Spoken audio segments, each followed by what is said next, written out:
Hi there. Welcome to my talk, Reverse Engineering the Tesla Battery Management System to Increase Power Available.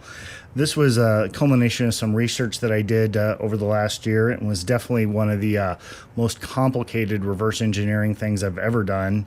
But it was also pretty rewarding because it actually uncovered a real-world effect. I was able to make a Tesla Model S faster in the end. And coming from a car guy who's been tuning cars pretty much his entire adult life, it was a fun combination of actually hacking and then, wrenching on cars to get the desired effect out of this work. So I hope you enjoyed as much as I enjoyed doing the work and the research.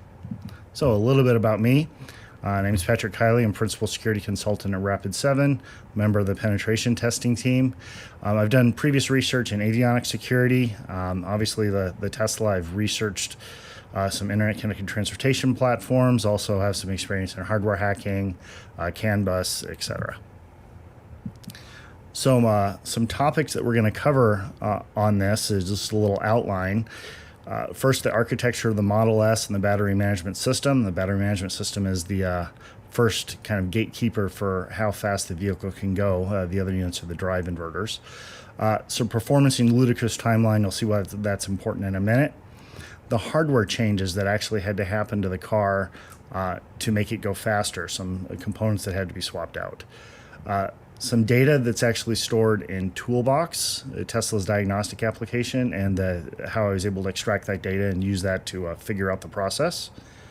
Some firmware changes that had to occur to the car in order to actually revise the battery management system, upgrade the amount of current that it would allow going through it.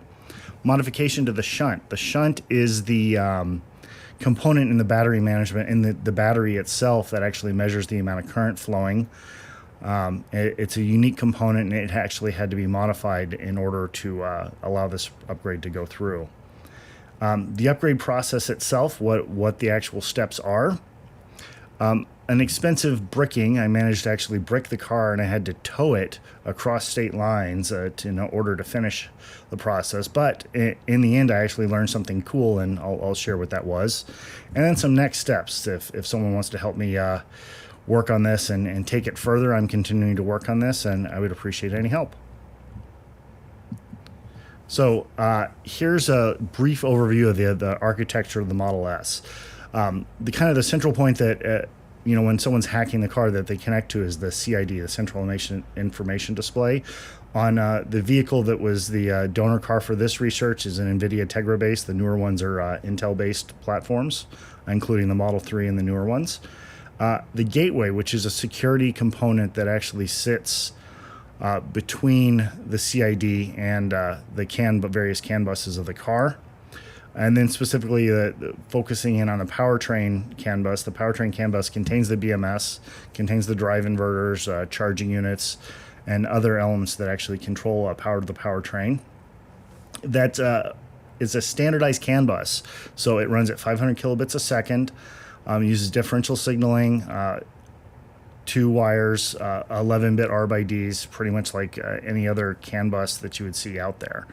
And then that CAN bus actually supports the UDS standard. We'll actually see later why that's important. So drilling in on the battery management system, or BMS itself, this is a picture of the BMS that you see over here on the right. The main microprocessor is a TMS320C2809. It's a digital analog converter microprocessor made by Texas Instruments. There's also an Altera CPLD. That's basically a hardware backup for the TMS320 in case there are any software flaws. It looks like it was engineered enough such that the TMS320 would have a backup in the Altera in case there were any kind of software flaws that prevented any hazardous conditions from existing from the battery. There's also a current shunt that has an STM8 that measures current coming from the battery and feeds it directly into the BMS board. There's a pre-charge resistor, which when the contactors from the BMS close and allow current to the rest of the car, the pre-charge resistor acts as a stopgap before both contactors actually close and prevent inrush current damage from all that high voltage going into the other components of the vehicle. And then there are B&B boards on each battery pack. The 85, 90, and 100 kilowatt hour battery packs all have 16 of them, and those all connect back through a bus into the BMS board.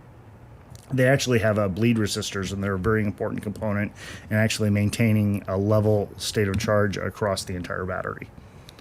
All the firmware component changes that we actually did to the car occurred in the TMS 320. Then there were a few changes to the Shunt, so we'll go over that. This next picture actually shows all the individual components kind of hooked up, except for the B&Bs. I just have one of those. We have the pre-charge resistor, the Shunt itself, 2 large pieces of copper with another piece of metal welded between the two. The contactors themselves, voltage sense wires, which actually connect to the 4 different terminals of the contactor to measure that the contactors are open or closed and there isn't a short situation going on there. It also measures the amount of voltage currently provided by the battery. So a little bit of history on this. The P85D, the subject of this actual research, it was announced on October 10th of 2014. But then almost a year later, in July of 2015, Ludicrous was announced. So the dual motor performance vehicle was released before that, and that's important because there was a retrofit available. For new vehicles purchased after Ludicrous was announced, it was a $10,000 upgrade. But as a loyalty or from some other reason, they decided to actually offer for a limited time a $5,000 upgrade for existing P85D owners. But if you didn't take advantage of it during that limited time, you couldn't take advantage of it later. So you couldn't buy a used P85D today and actually pay Tesla to do the upgrade. They don't offer that anymore. The hardware part of the upgrade involves new contactors and a Pyrofuse. Those are very important components that actually allow additional current to flow through the battery. And then many of the battery packs that came in the Teslas after that were actually already upgraded with the new components, and they were just Ludicrous capable. So what that meant is there was just a configuration change that had to happen on the car. It was just a software change. It wasn't where you actually had to reprogram firmware. You just had to make a single setting change on a single file on the gateway. So Ludicrous capable basically means if you add performance add-on 1 to the internal.dat file that's existing on the gateway, it would enable the car for Ludicrous, assuming it had the battery pack and everything else capable. So what we did, I had a donor vehicle and we actually did the upgrade. I drove out to California. Had the car out there because that's where I actually had access to a friend that has a lift. There's a guy that goes by the name of Bitbuster, is a BMW hacker. He has a body shop, offered me use of his lift. He was actually the first guy that was able to retrofit Autopilot 2 to an Autopilot 1 vehicle. And he was actually doing that work while I was working on this. And he was successful. He actually was able to add all the cameras and everything and make an AP1 car, AP2, very cool work. But he helped me with this, and so thank you, Bitbuster. So here's the vehicle up on a lift. Here's a picture of the vehicle with the pack dropped out of it. So we basically did all the components, removed the central bolts, and then dropped it onto this giant heavyweight chassis that could support the entire weight of the vehicle itself. Remove the side bolts and then raise the car back up so we could do the work. Here's a close-up of where the actual Pyrofuse sits. The Pyrofuse actually sits between 2 sides of the battery packs. So basically midway through, if you think of one side as being the most negative and one side as being the most positive, it sits halfway between those two. So between 8 of the packs is where this fuse sits. And we had to go from a conventional fuse, which is what you see in this picture, to a Pyrofuse.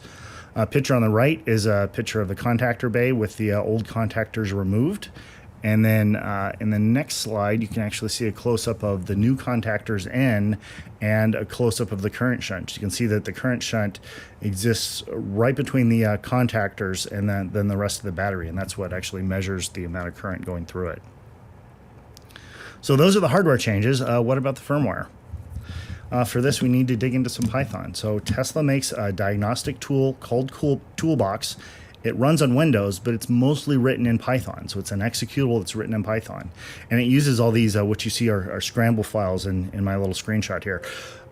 These scramble files are encrypted, and then they're actually compiled and then encrypted, but to reverse that, we had to decrypt them and then decompile them.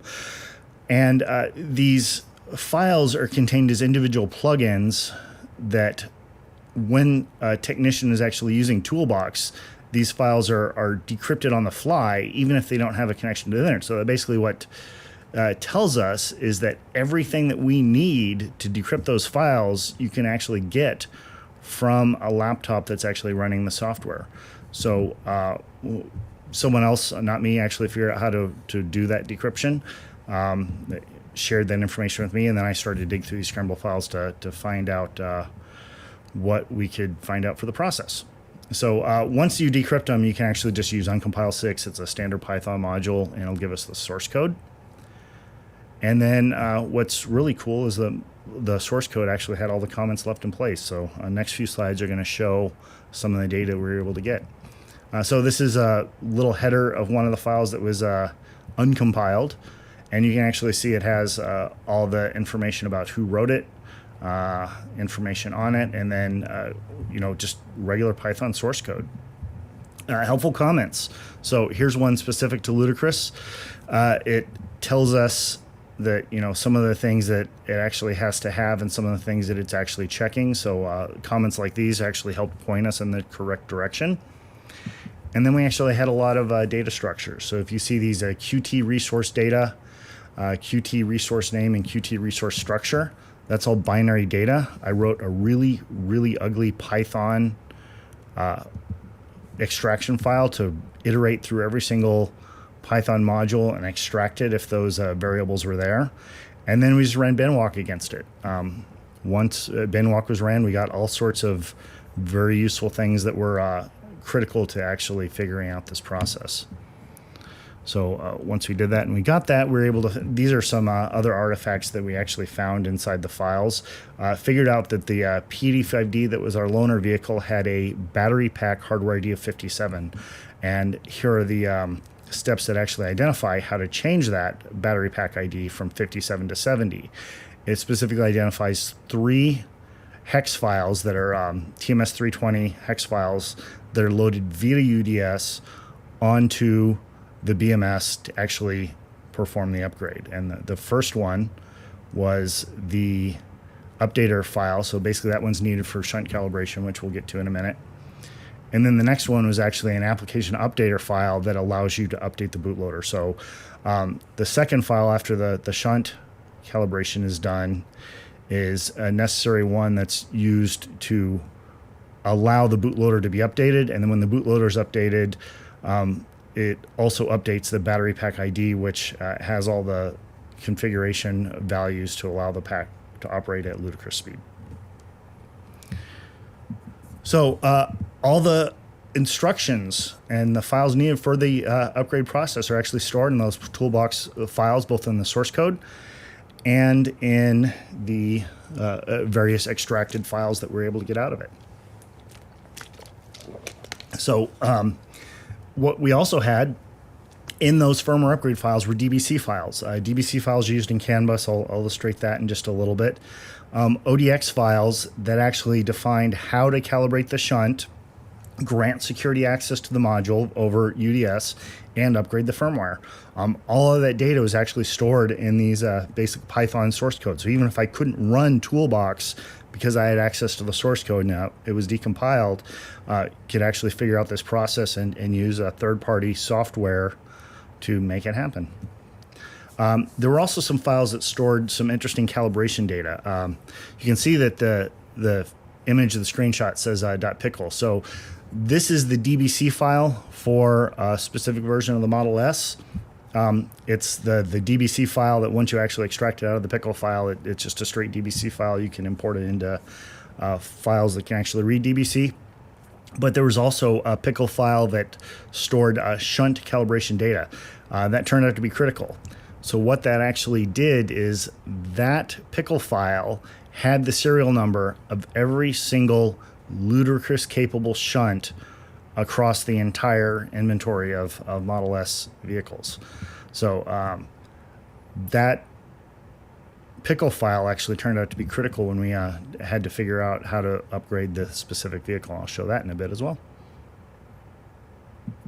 So just a little background on Canon UDS, because it'll be critical to understand the next steps of the process. So sitting on top of the CAN network stack, there's this protocol called UDS, which is a Unified Diagnostic Services. This protocol can be used to help technician diagnose problems, reads values from sensors. In addition, it can be used to update firmware. CAN networks use a descriptor file called a DBC.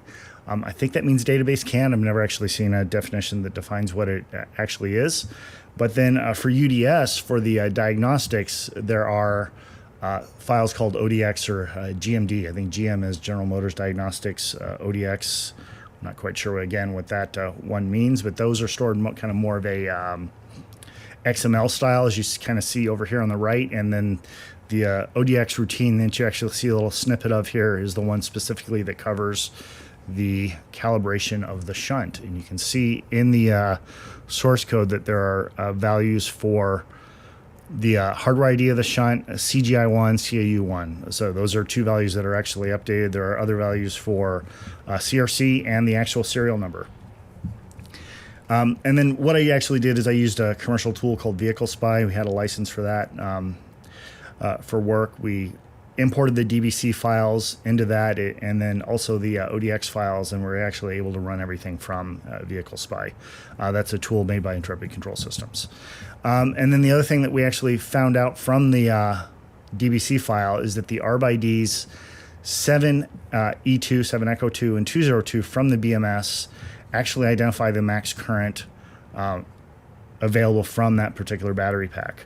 And then the next three, 232, 266, and 2E5 from the BMS and the drive inverters actually identify the amount of max power in watts. Those values vary, and they vary based on the state of charge of the vehicle, temperature of the battery pack, and possibly even the drive inverters themselves. And then it also varies based on power recently used. Tesla uses a thing called a leaky bucket theory, which basically means if you have used a lot of power recently, it's going to limit the amount of power you can have until it has a chance for that kind of bucket to refill. That's kind of the concept behind that. So if you've been hooning it for quite a bit, the car is going to back off the amount of max power that you can have right now, so you can't run max power continuously.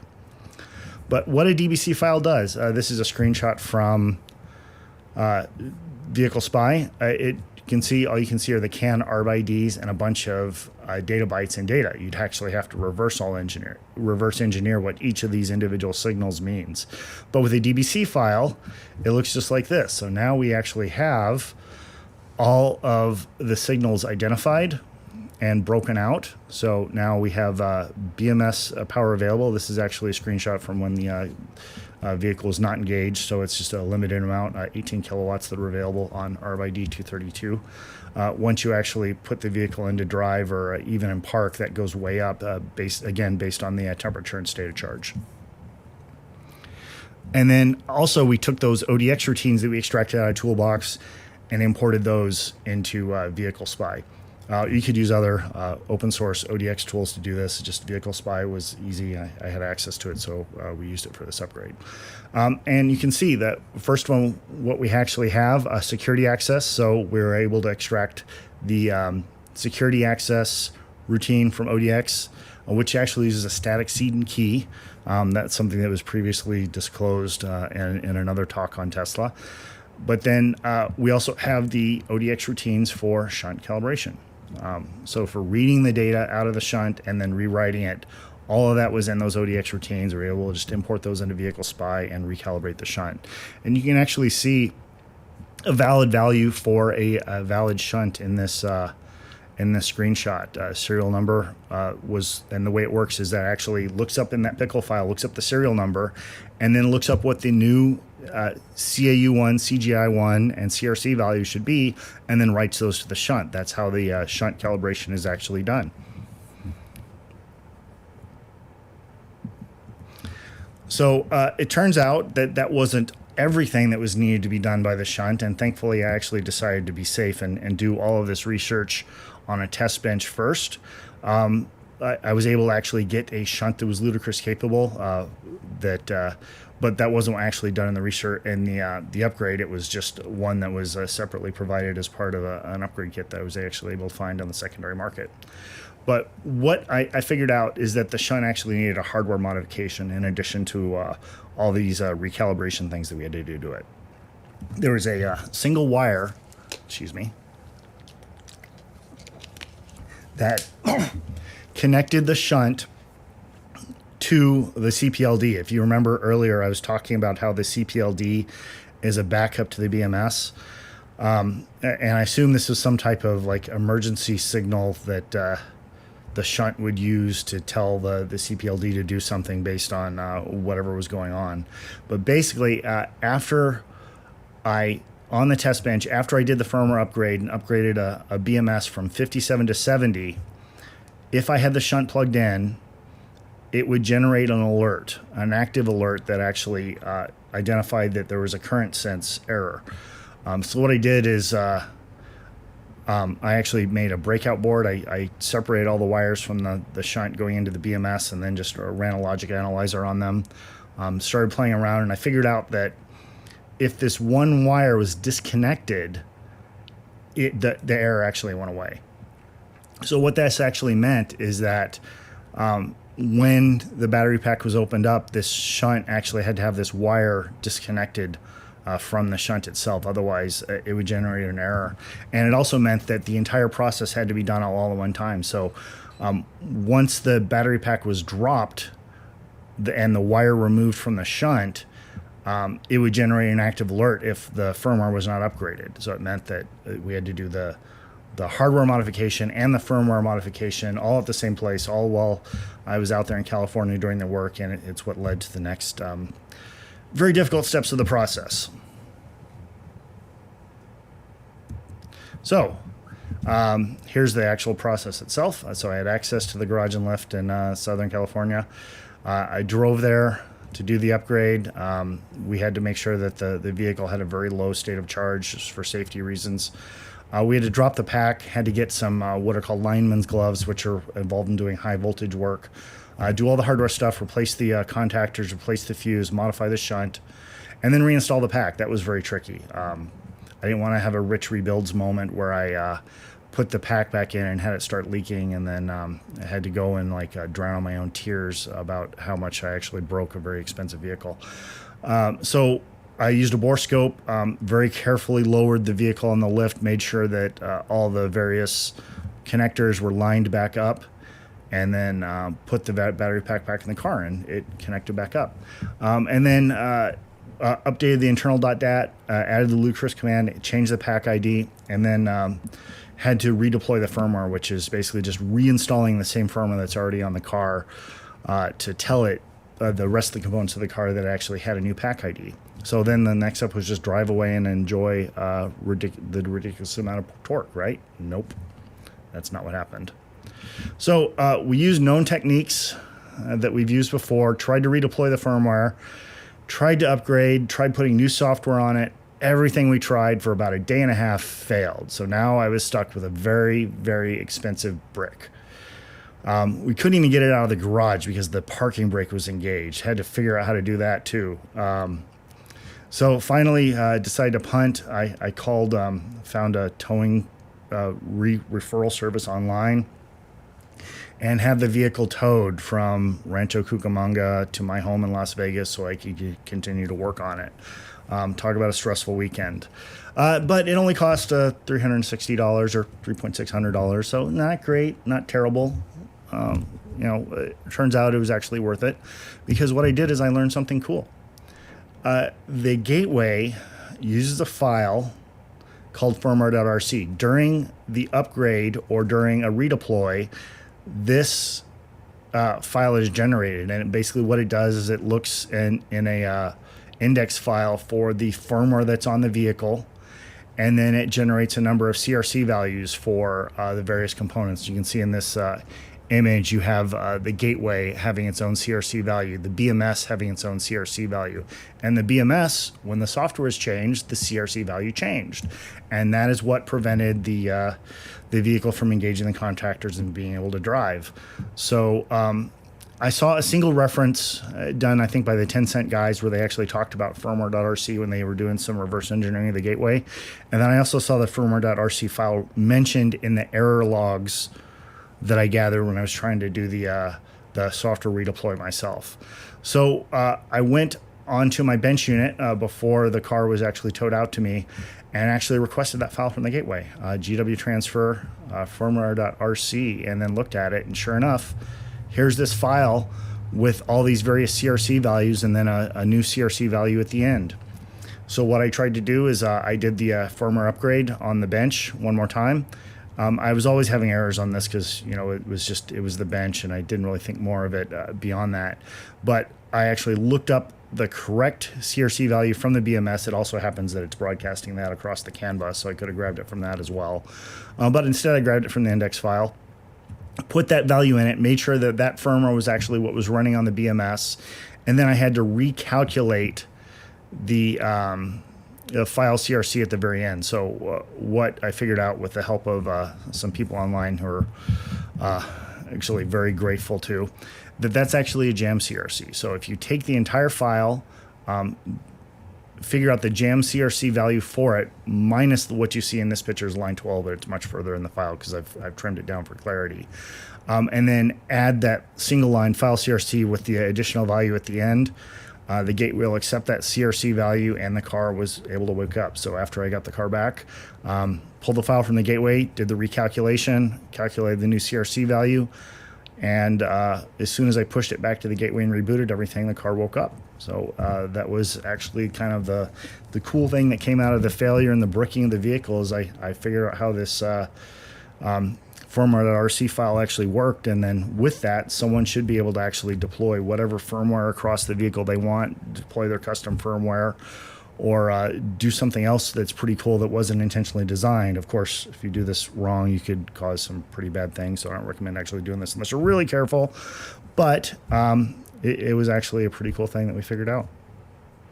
So here's my kind of POC slide. This is a CAN bus. These are the static values that I talked about earlier. Before the upgrade, it would have a max current of 1305. After the upgrade, it was a 1516. And then there's actually a separate CR value under CAN ID 202 that's actually reduced a little bit. I don't know why. If someone from Tesla actually wants to share that with me and they tell me I got to keep it secret, I'd be happy with that. Or if they tell me I can talk about it, that's fine too. But I would really like to know why the actual max discharge current value is less than what's actually being put out by the 72 CAN bus ID value of 1516. Why that discrepancy is there? Is there some type of attenuation or some type of derating that's going on? It doesn't actually look like there's any derating going on because it doesn't say there's a derating active, but it could be that just CAN ID is not being used. So beyond this, where can we take this further? So we've actually managed to Ludicrous a P85D. It turns out the TMS 320 is actually supported in IDA Pro. I've actually done a little bit of research on that using the firmware. I've found some interesting things. So there are those ARB-IDs already. We talked about 7 Echo 2 and 202 that define the max current. It seems that we should be able to increase speed beyond Ludicrous, but I can't say I'd actually recommend anyone doing this unless they're really, really careful, because these limits are put in place for a reason. But just like anything with any vehicle, there are limits, and then there are limits that are dangerous to push yourself past.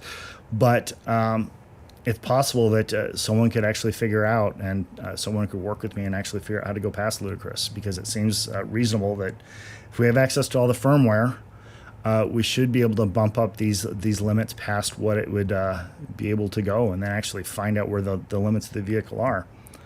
So hit me up if you'd like to assist. My information's easily out there. You can find me on LinkedIn. The other big thing that I'm really curious about are what are those shunt parameters? CAU1, CGI1. I noticed that before the Ludicrous upgrade, they were different, but after they were in that pickle file, they were all the same. And then just some references, obviously Spaceball movies, the various announcements from Tesla. A definition of a current shunt if you'd like to go out there and actually figure out how one of those works and how they use a known resistance value to calculate amperage.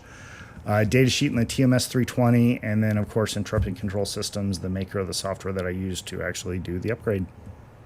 Thank you.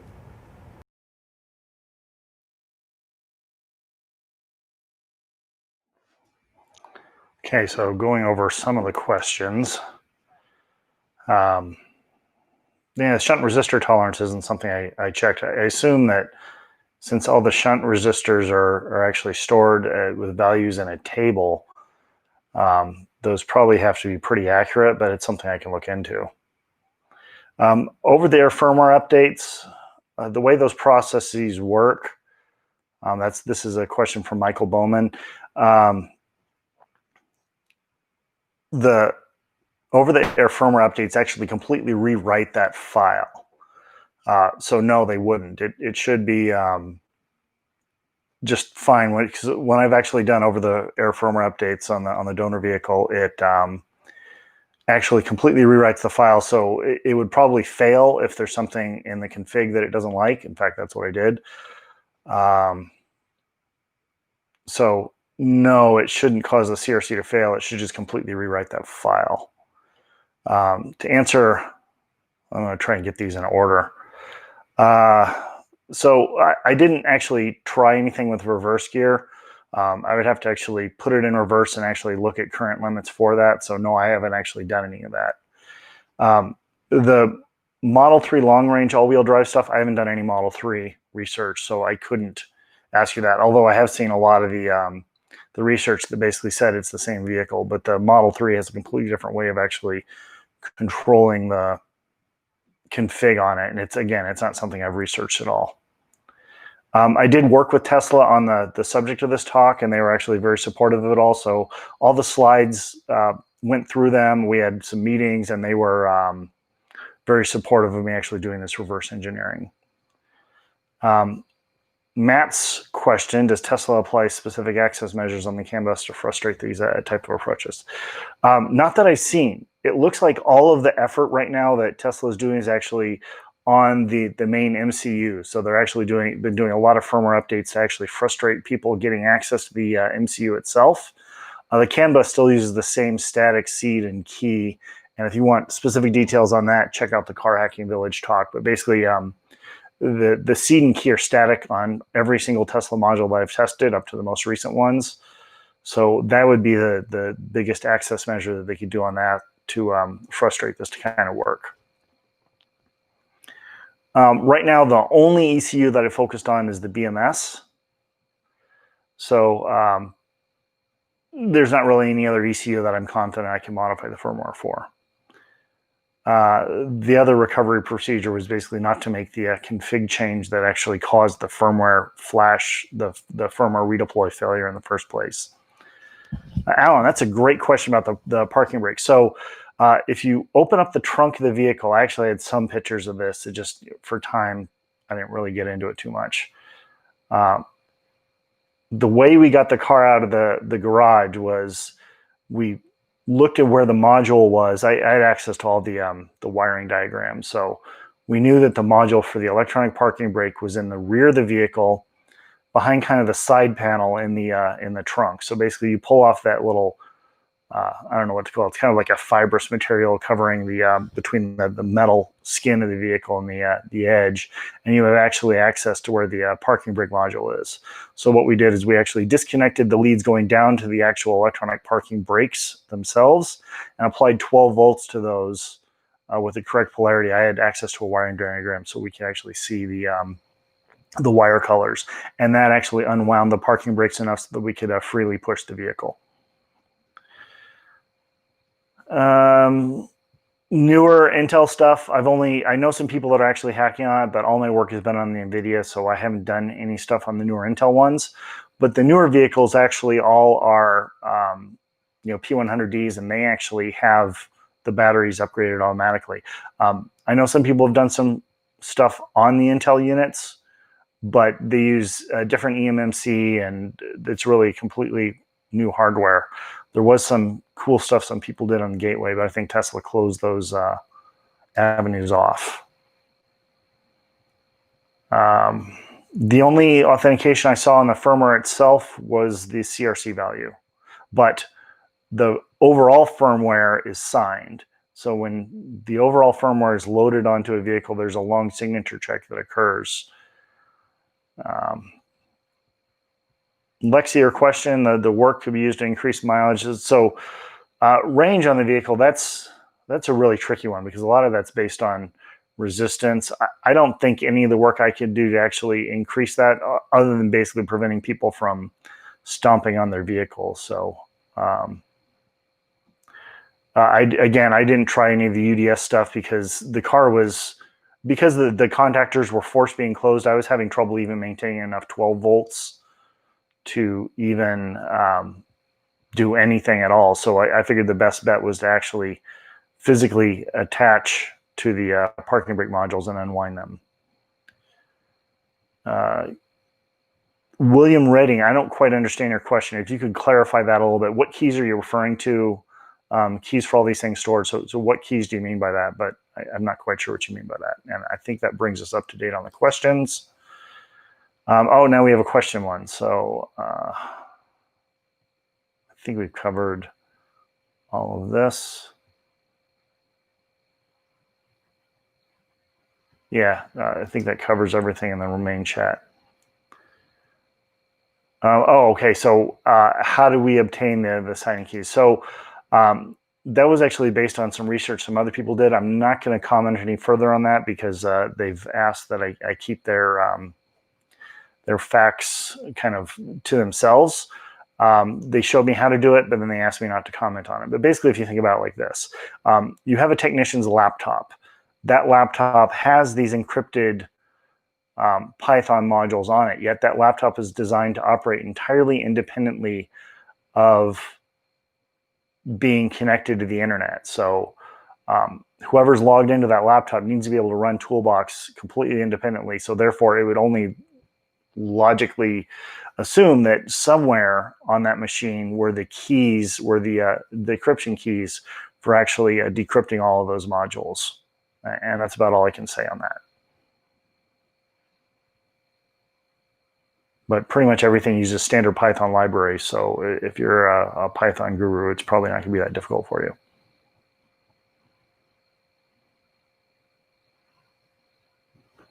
Let's see if we have any other questions. Got a couple more minutes.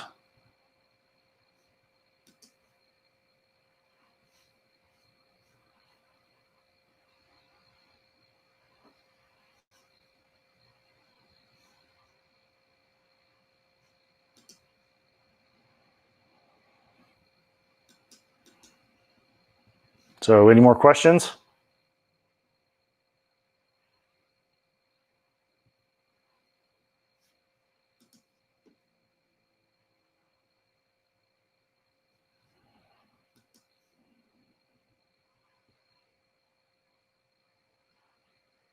All right.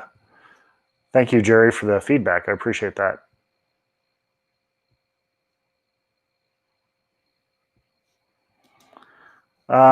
So the config itself, if you kind of remember at the beginning of the talk, there's a talk where we talk about the file internal.dat.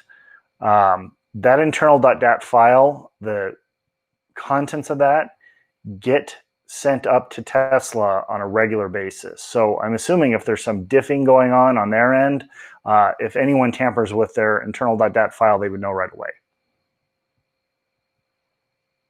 Yes, so there's actually been quite a bit of reverse engineering work done to do all sorts of stuff like adding the heated rear seats, adding the heated steering wheel, adding dual chargers, adding heated washer nozzles to vehicles didn't otherwise have that. The guy that loaned me his garage actually figured out how to reverse engineer the entire Autopilot 2 system so that he could basically shoehorn Autopilot 2 into an Autopilot 1 vehicle. For those of you who aren't aware, Autopilot 2 uses 8 cameras, Autopilot 1 is 1. Autopilot 2 was created by Tesla, Autopilot 1 was the Mobileye system, so it's a completely different system.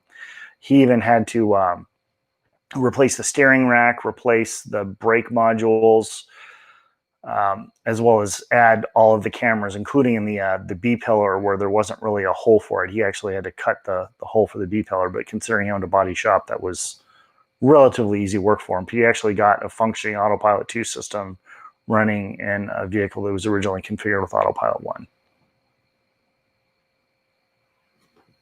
1. So there aren't really any other Tesla ECUs that I've focused on. I'm just aware that several of the other ECUs actually have the TMS 320, so those techniques could be very similar.